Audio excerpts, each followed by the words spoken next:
What up, guys? Welcome to the show. This is Felix Reyes, Waiver Wire Week 7 show. Thank you so much for hopping on. We're going to get right into it. I want to start talking about the wide receiver position because I think that the wide receiver position is the one position you want to take a look at this week. We're going to get right to Jordan Whittington. We just got news that Puka Nacua is hurt, is injured, and is expected to miss this next game. They will be playing in London. As you see, it says 8:30 a.m. That is Central Standard Time versus the Jacksonville Jaguars out there in London, who some believe that has been their home field, and home field for the Jacksonville Jaguars for so many years because they usually play the most games in London. But without further ado, Jordan Whittington played 92% of the snaps. He had with Puka out, and then Tutu Atwell was also out that game due to hamstring injury. Well, we're finding one of the intriguing stat to this is that he ran 47% of the routes in the slot.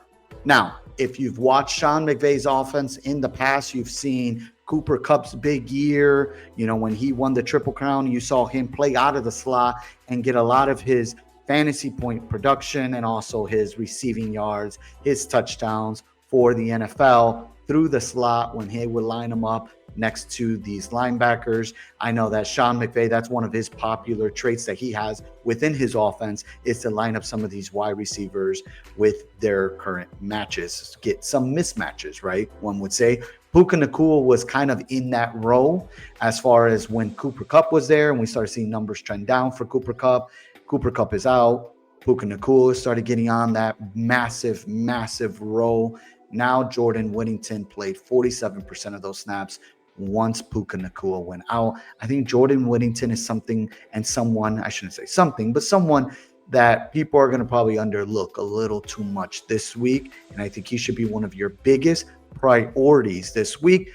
If you have Davante Adams, you're in good hands. Davante Adams should still be putting up big numbers. Now he becomes more of a focal point in the offense. And if you've been following along with the shows or just my live shows that I do at 10:30 a.m. Central, 11:30 a.m. Eastern on Sundays, if you guys would like to join, you have known that his end zone targets have been one of the highest in the National Football League. Matthew Stafford is very well known for getting his wide receivers peppered and getting them highly involved. Jordan Whittington is the guy I wanted to start off with, and I think he should be your priority this weekend.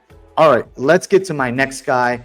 The big news also this week, unfortunately, we're getting a lot of news about the wide receiver position, and it's really unfortunate.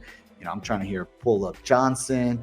We got Emeka Egbuka who's out.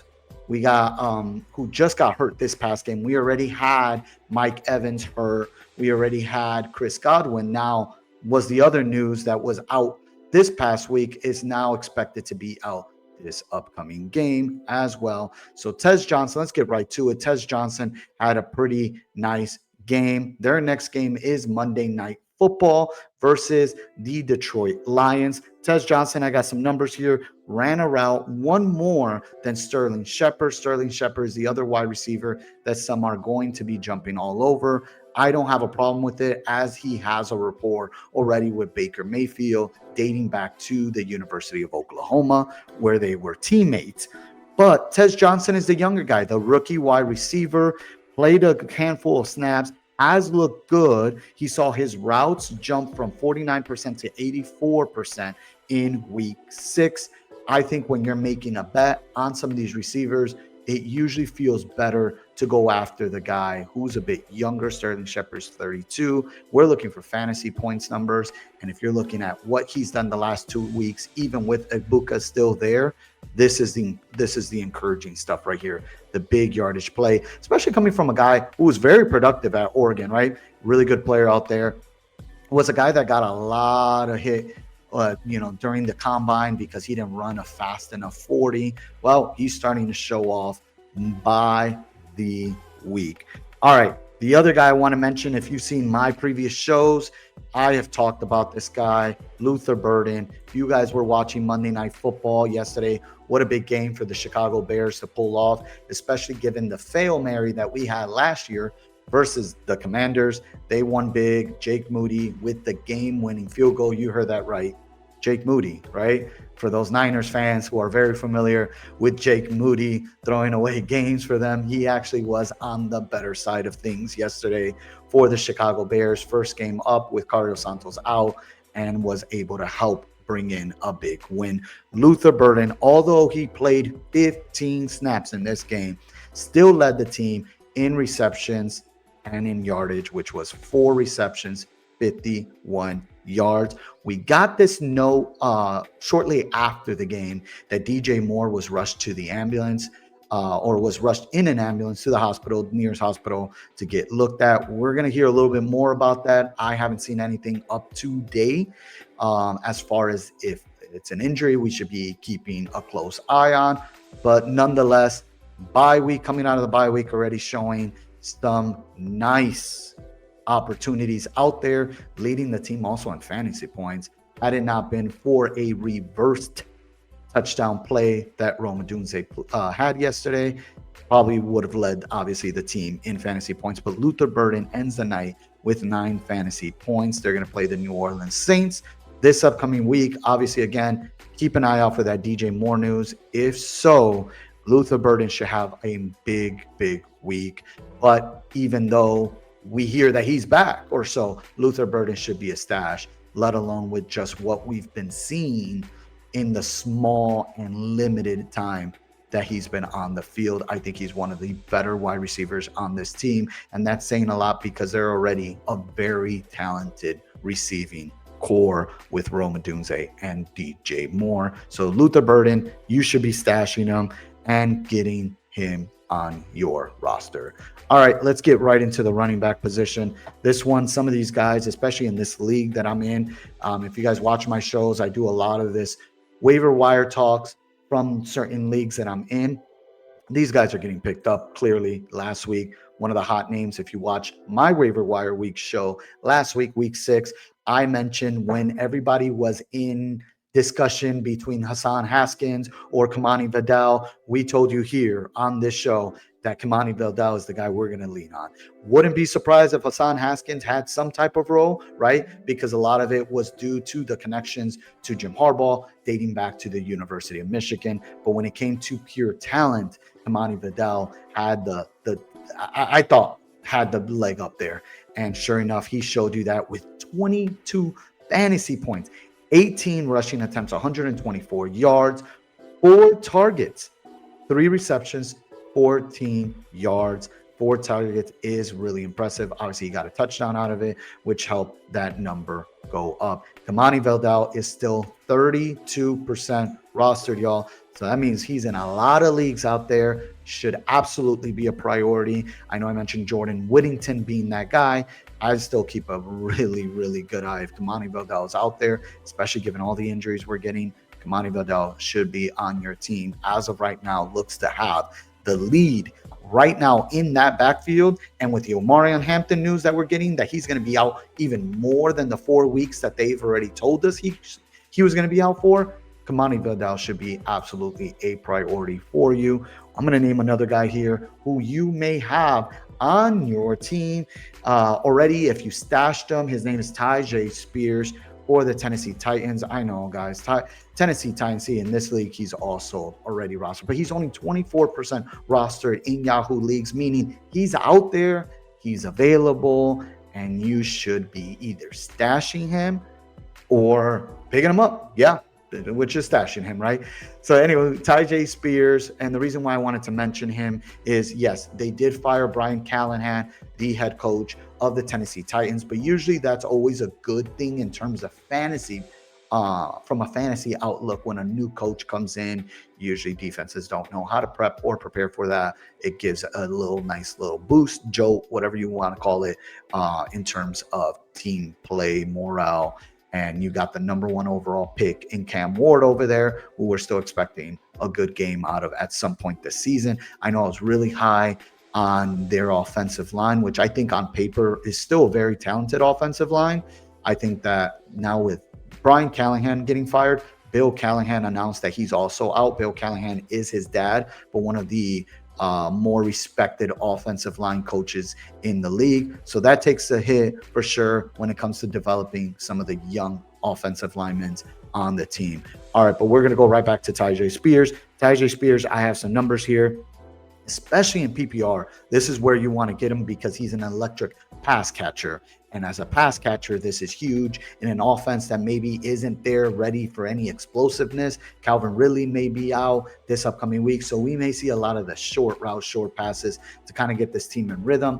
If it's not the tight end, it's probably going to be either Tony Pollard or Tyjae Spears. And I think Tyjae Spears is also very capable of this type of workload. And you saw it this past week. He had numbers jump 60% of the snaps, 33% of the rush attempts, 64% of the routes ran, and had a 14% target share. That's a healthy target share for a running back, especially like him with these type of pass catching abilities. We didn't see him last week get any receiving look, but that's a lot due to him just coming back, first game back. But look at the type of jump we're seeing. And I think that this is one of the main reasons here that we want to stash him, pick him up, and put him on your team. I think that he might have in a much more ascending role. And during the offseason, we heard a lot of good things about how they plan to utilize this backfield. Yes, the head coach is no longer there, but even with a new interim coach, I think we should start seeing bigger numbers from Tyjae Spears as they try to bring along Cam Ward. All right, y'all, those are my running backs. I have some tight ends. And it's so interesting, right? Because usually the tight end position is the type of position that I feel in most seasons we don't find many of, or at least any that we can feel a little more comfortable with depending on a week-to-week basis. But Harold Fannin Jr., if he happens to still be out there in this league, he's only 27% rostered.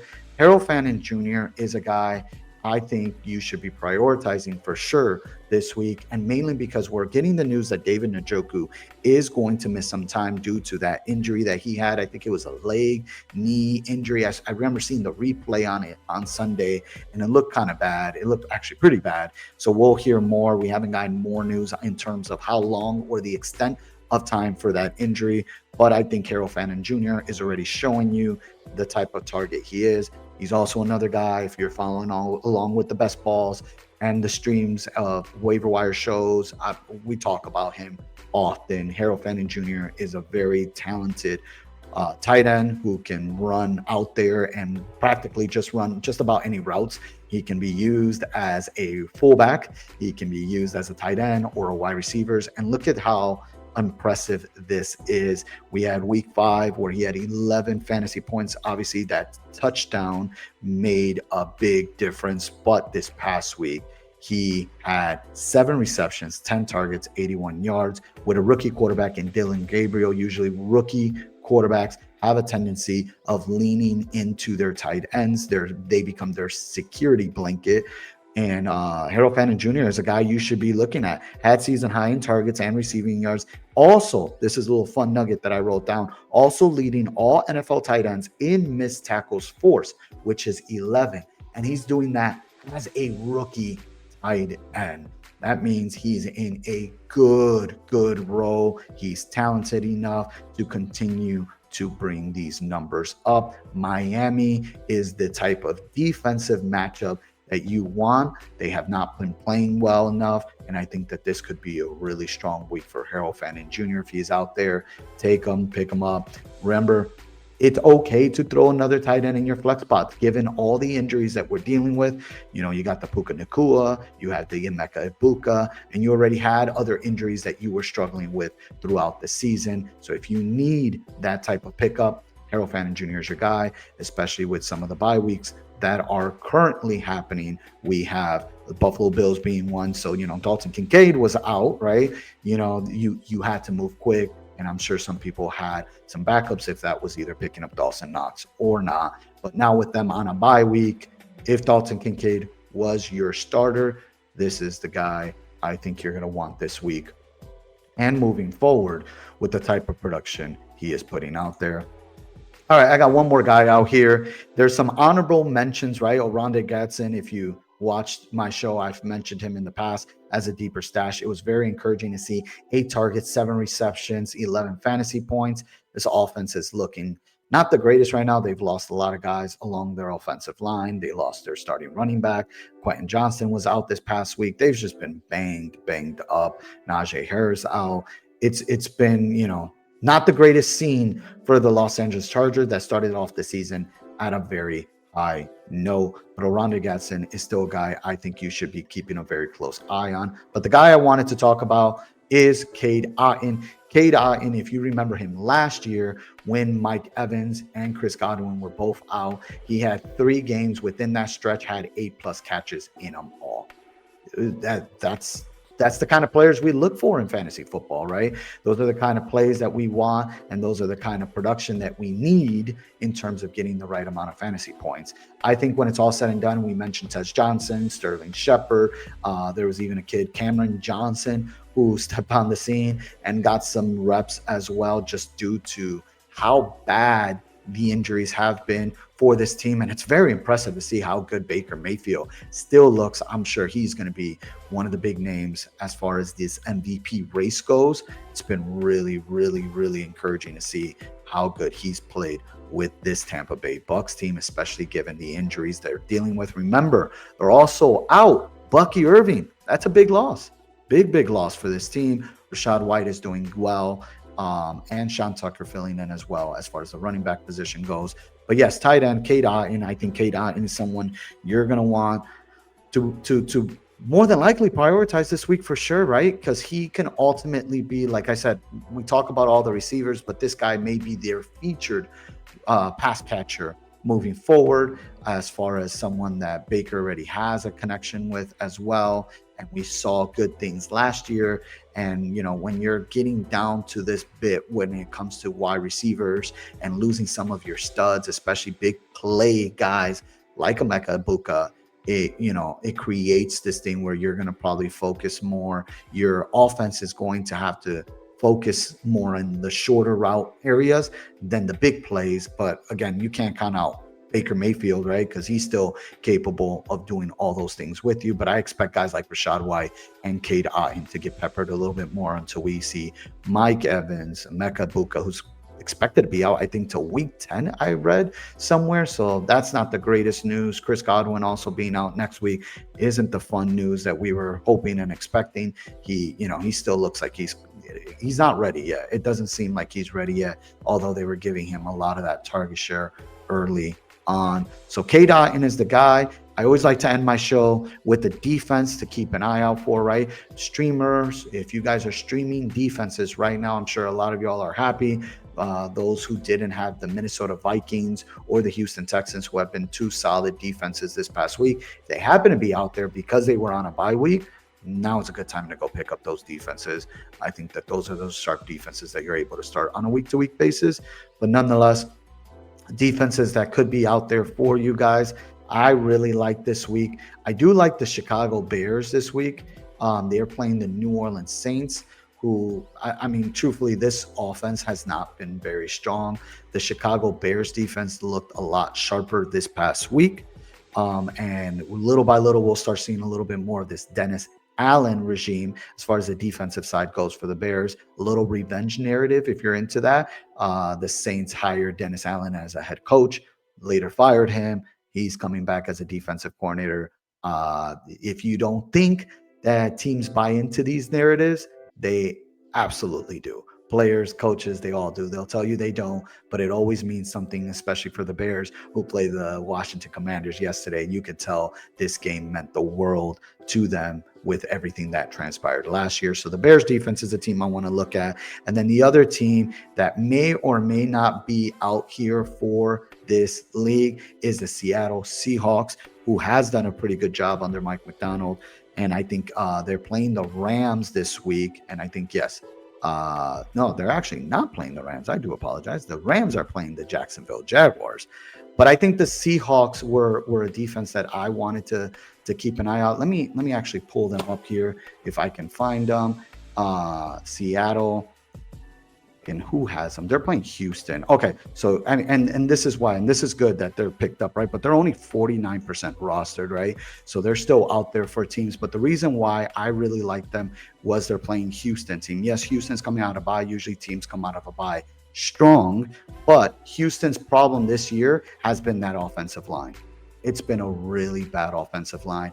I really like what we've been seeing from the Seattle defense so far to this season. And I think that that is something, outside of this week where Baker, who we just spoke about, had just annihilated this defense. Look at how good this defense overall has played. It's sharp. Look at this, double-digit points. We're hoping for that Monday Night Football versus the Houston Texans. If they're out there, I think the Seattle Seahawks is a good defense to consider this week. All right, y'all.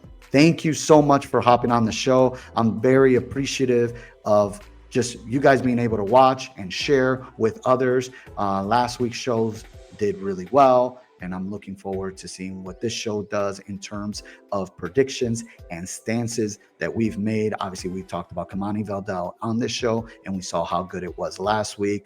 We're hoping that some of these guys that I have mentioned can help you guys out with your matchups this week and help, hopefully help you throughout these injury processes that are happening right now in the NFL and impacting some of our fantasy football teams.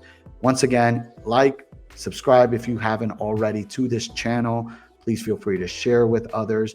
And as I always like to end these shows, if you guys have any questions, suggestions, idea, trying to build a community here for fantasy football fans, want to enjoy this. This is such a great opportunity I'm having right now. And I love the fact that we get to, I just had another private message this week about a defense to pick up. I was able to encourage someone to pick up the Rams defense, and it ended up working out for them versus the Baltimore Ravens. Love that. Just feel free to reach out, suggestions, ideas, or if you guys have any questions, I'm more than willing to answer and respond. Again, my Sunday show is at 10:30 a.m. Central, 11:30 a.m. Eastern. This Sunday, be there, have your questions ready, and we also break down a lot of DFS conversation. If you're into that, we break down the slate, and a lot of the comments and suggestions that I give can also be correlated with your fantasy football leagues. Thank you guys so much. Once again, have a great day. Make sure you guys get all your claims out tonight, ready to go. And I hope you guys win those waiver wire players that you guys are claiming. Peace.